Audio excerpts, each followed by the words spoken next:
என் நெஞ்சில் குடியிருக்கும்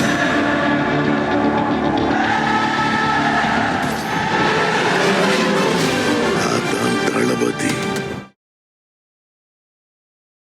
பல மாவட்டங்கள்லேருந்து வர்ற சர்வேக்கள் ஒப்பீனியன் போல்ல அவர் 30-40 ஒரு தகவல் பார்த்தேன் ஒரு ஆங்கில இதழில், சென்னை மாவட்டத்துக்கு இருக்கிற ஒரு 16 தொகுதிகளில் அநேகமாக தாவேகாவுக்கும் விஜய்க்கும் மிகப்பெரிய செல்வாக்கு இருக்குது. இதெல்லாம் ஆளும் கட்சியையும் ஆளும் தரப்பையும் அச்சத்துக்குள்ளாக்குதில்ல.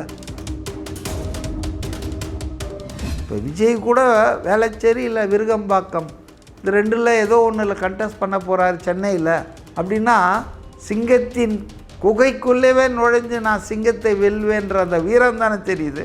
ஜெயலலிதா எம்ஜிஆர்லாம் அருப்புக்கோட்டை அந்த பக்கம் மப்சேலு கிராமப்புறம்னு போவாங்க.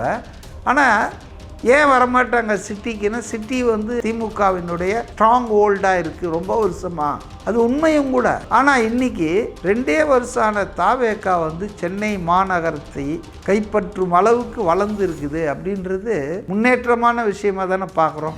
தாவேகா இன்றைக்கி ஃபேஸ் பண்ணுற ப்ராப்ளத்தில் முக்கியமானது என்னென்னா, விஜய் பங்கேற்கிற கூட்டங்களுக்கு அனுமதி கிடைக்கிறது என்பது குதிரை கொம்பாயிட்டுருக்கு. சேலத்தில் கிடச்சிச்சேன்னு இதுக்கு அவங்க எத்தனை மாதமாக போராடிட்டு இருக்காங்க தெரியுங்களா? டிசம்பர் மாதத்துலேருந்து அங்கே கூட்டம் போடணுன்னு முயற்சி பண்ணிகிட்டே இருக்காரு. 30 நாளைக்கு முன்னால் நீங்கள் அனுமதி கேட்டிருக்கணும், திருவண்ணாமலையில் தீபம் ஏற்ற போகிறாங்க, பாபர் மசூதி இடிப்பு வருது, ஏதாவது ஒரு காரணத்தை சொல்லி ஒரு தடை விதித்து கொண்டே தான் காவல்துறை இருந்தது. எல்லா கட்சியும் மாநாடு நடத்துகிறாங்க. ஆனால் தாவேகான்னு வந்தால் மட்டும் எஸ்ஓபி 30 நாளைக்கு முன்னால் இப்படி.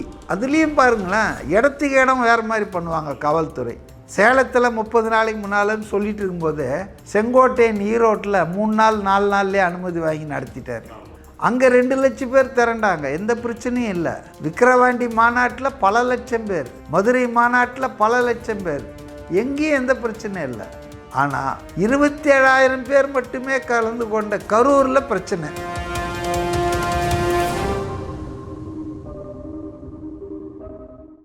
வணக்கம், இது செகண்ட் ஃப்ளோர் தமிழ். இன்றைக்கி அரசியல் ஆலோசகர், அரசியல் விமர்சகர் திரு மதிவாணன் அவர்கள்கிட்ட நம்ம சிறப்பு நேர்காணலில் கலந்துரையாட போகிறோம். வாங்க வீடியோக்குள்ளே போகலாம். சார் வணக்கம். சார் வணக்கம்.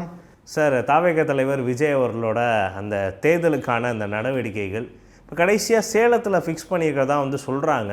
அது எப்படி சார் அனுமதி கிடச்சிது?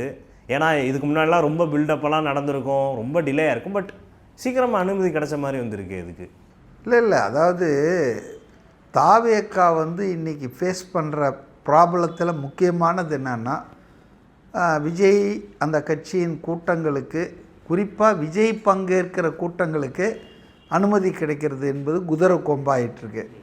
இப்போ நீங்கள் அப்படி ஈஸியாக சொல்லிட்டீங்க சேலத்தில் கிடச்சிச்சேன்னு. இதுக்கு அவங்க எத்தனை மாதமாக போராடிட்டு இருக்காங்க தெரியுங்களா? டிசம்பர் மாதத்துலேருந்து அங்கே கூட்டம் போடணுன்னு அந்த மாவட்ட செயலாளர் பார்த்திபன் முயற்சி பண்ணிகிட்டே இருக்கார். ஆனால் அங்கே இருக்கிற காவல்துறை ஏதாவது ஒரு ரீசனை சொல்லி இது சரியில்லை, 30 நாளைக்கு முன்னால் நீங்கள் அனுமதி கேட்டிருக்கணும், நீங்கள் இப்போ தான் கேட்டிருக்கீங்க, திருவண்ணாமலையில் தீபம் ஏற்ற போகிறாங்க, பாபர் மசூதி இடிப்பு வருது, ஏதாவது ஒரு காரணத்தை சொல்லி அவங்க சேலத்தில் கூட்டம் நடத்துறதுக்கோ மாநாடு போடுறதுக்கோ மக்கள் சந்திப்பை நடத்துறதுக்கோ ஒரு தடை விதித்து கொண்டே தான் காவல்துறை இருந்தது. அதனால் இன்னைக்கு கூட நீங்கள் சொல்கிறீங்க அனுமதி கொடுத்துட்டாங்கன்னு, அதுக்கு 51 நிபந்தனைகள் போட்டிருக்காங்க. எந்த அரசியல் கட்சிக்கும் இந்த மாதிரியான நிபந்தனைகள் காவல்துறை போட்டதும் இல்லை, போடுறதும் இல்லை. இப்போ உதாரணத்துக்கு பாருங்கள், தமிழ்நாட்டில் ஆளுங்கட்சியாக இருக்கிற திமுக ஒரு மாதத்தில் 4 மாநாடு நடத்துதுங்க. வடக்க தெற்க டெல்டாலன்னு சொல்லிட்டு நம்ம பார்த்தோம். திருவண்ணாமலை, பல்லடம், தஞ்சாவூர், இப்போ லேட்டஸ்ட்டாக விருதுநகர். ஒரு மாதத்தில் முதல்வர் துணை முதல்வர் கலந்துக்கிற 1,00,000 பேர் திரட்டுறோன்னு சொல்கிறாங்க. புரியுதுங்களா? 1,00,000 பேரா என்னான்னு தெரிய, பல ஆயிரம் பேர் திரள்றாங்க, நாட் 5,000. அப்படி இருக்கும்போது ஆளும் கட்சிக்கு இந்த அனுமதிகள் இதெல்லாம் எப்படி கிடைக்குது? டக்குன்னு எல்லாம் நடத்துகிறாங்க.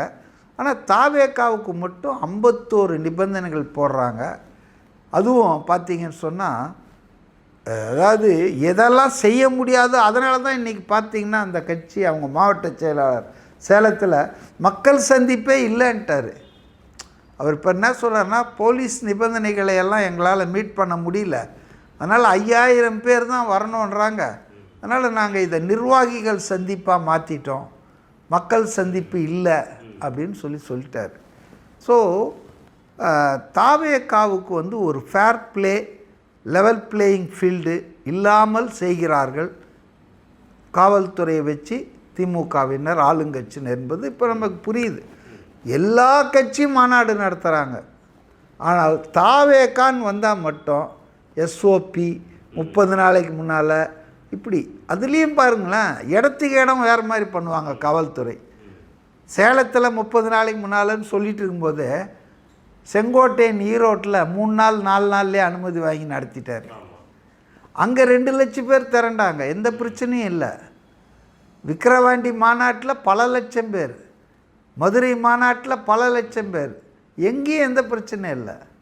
ஆனால் 27,000 பேர் மட்டுமே கலந்து கொண்ட கரூரில் பிரச்சனை.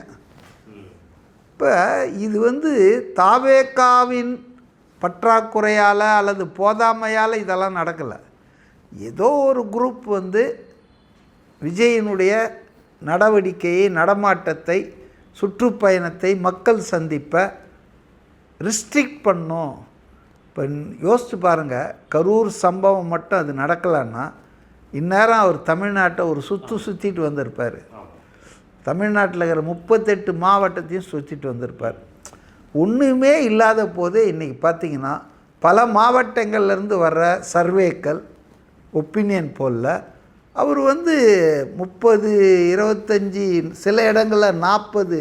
இப்போ ஒரு தகவல் பார்த்தேன் ஒரு ஆங்கில இதழில், சென்னை மாவட்டத்துக்கு இருக்கிற ஒரு 16 தொகுதிகளில் அநேகமாக வந்து தாவேக்காவுக்கும் விஜய்க்கும் மிகப்பெரிய செல்வாக்கு இருக்குது. இந்த எஸ்டாப்ளிஷ்டு பழைய கட்சிகள் திமுக, அதிமுகவெல்லாம் பின்னுக்கு தள்ளிட்டு தாவேக்கா வந்து ரொம்ப முன்னிலையில் இருக்குதுன்போது இதெல்லாம் வந்து ஆளும் கட்சியையும் ஆளும் தரப்பையும் அச்சத்துக்குள்ளாக்குதில்ல.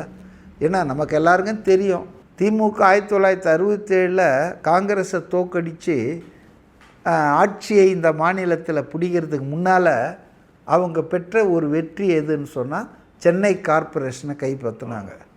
அன்னையிலேருந்து இன்றைக்கி வரைக்கும் எக்ஸப்டு ஜெயலலிதா பீரியடில் ஒரு 8 தொகுதியில் அதிமுக ஜெயிச்சுது. ஒரு முறை மேயராக துரைசாமி, சைதை துரைசாமி ஜெயித்தார். அது எலெக்ஷன்லாம் அப்போ ரொம்ப பெரிய கான்ட்ரவர்சின்னு வச்சிங்களேன்.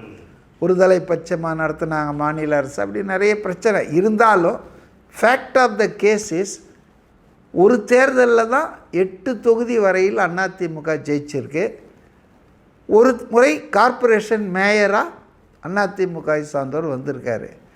ஆனால் மிச்சம் இந்த ஒரு 50-60 வருஷத்தில் திமுகவினுடைய கோட்டையாகத்தான் சென்னையும், சென்னை மாநகரத்தை சுற்றியுள்ள சபர்பன்வாங்க இவங்க எல்லாமே திமுகவின் கோட்டையாக இருந்திருக்குது. ஆனால் இன்றைக்கி அந்த கோட்டை கொத்தளமே சரிஞ்சிட்ருக்கு. இப்போ எல்லாருமே தொகுதி மாறலாமான்னு யோசிக்கிறாங்க திமுக தலைவர்கள், முக்கிய நிர்வாகிகள் சென்னையிலன்றது செய்தி வந்து அது எந்த அளவுக்கு உண்மைன்னு தெரியாது. ஆனால் இப்படி ஒரு செய்தி வரும் அளவுக்கு சென்னை மாறி விட்டுறது, சென்னையினுடைய அரசியல் மாறி இருக்குதுன்றது வந்து பெரிய விஷயம் இல்லையா? இப்போ விஜய் கூட வேளச்சேரி இல்லை விருகம்பாக்கம் இது 2ல் ஏதோ ஒன்றில் கண்டெஸ்ட் பண்ண போகிறாரு சென்னையில் அப்படின்னா, சிங்கத்தின் குகைக்குள்ளேவே நுழைஞ்சு நான் சிங்கத்தை வெல்வேன்ற அந்த வீரம் தானே தெரியுது. ஜெயலலிதா, எம்ஜிஆர்லாம் அருப்புக்கோட்டை, அந்த பக்கம் மப்செல், கிராமப்புறம்னு போவாங்க. ஆனால் ஏன் வரமாட்டாங்க சிட்டிக்குன்னா, சிட்டி வந்து அதிமுக இதை திமுகவினுடைய ஒரு ஒரு ஸ்ட்ராங் ஹோல்டாக இருக்குது ரொம்ப வருஷமாக. அது உண்மையும் கூட.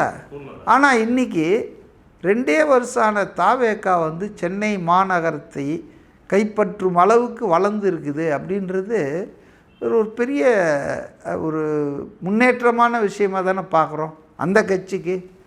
மற்ற கட்சிகளுக்கு அது ஒரு பயங்கர சரிவு தான். அதனால் வந்து சேலத்தில் மக்கள் சந்திப்பு என்பது இப்போது நடத்த அனுமதி இல்லை. 5000 பேருன்றது அவங்க நிர்வாகிகளாக அவ்வளோ பேர் தான். ஒரு 2-3 மாதத்துக்கு முன்னால் ஒரு சாதாரண மீட்டிங் போட்டாங்க அவங்க சேலத்தில். ஆதவ் அர்ஜுனா அப்புறம் நம்ம புஷி ஆனந்தெலாம் கலந்துக்கிட்டாங்க. அந்த மீட்டிங்லேயே பார்த்திங்கன்னா 20-30 பேர் அப்படி ஜஸ்ட் லைக் தட்டே வந்தாங்க. அதனால் விஜய் கலந்துக்கிற இந்த மீட்டிங்க்கு வந்து தடை இல்லாமல் பாதுகாப்பு கொடுத்தாங்கன்னா காவல்துறை லட்சங்கள் ஈரோடை விட அதிகமாக வரக்கூடிய வாய்ப்பு இருக்குது. ஆனால் இன்றைக்கி வந்து இவ்வளோ கட்டுப்பாடுகள், இவ்வளோ டிலே, இழுத்தடிப்பு பண்ணி ஏதோ பர்மிஷன் கொடுத்தோம் அப்படின்ற கதைக்கு கொடுத்தா மாதிரியும் இருக்குது. அவங்க ஆளை சேர்த்துடக்கூடாது. ஆனால் ஆளுங்கட்சி லட்சம் பேர் அரசு பஸ்ஸுகள் எல்லாம் விதிமீறல்கள், மிஸ்யூஸ் ஆஃப் பவர் எல்லாத்தையும் எடுத்துன்னு வந்து பண்ணுவாங்க. அதை வேடிக்கை பார்த்துட்டு இருக்கோம் காவல்துறை.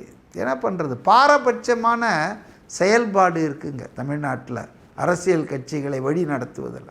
என் நெஞ்சில் குடியிருக்கும்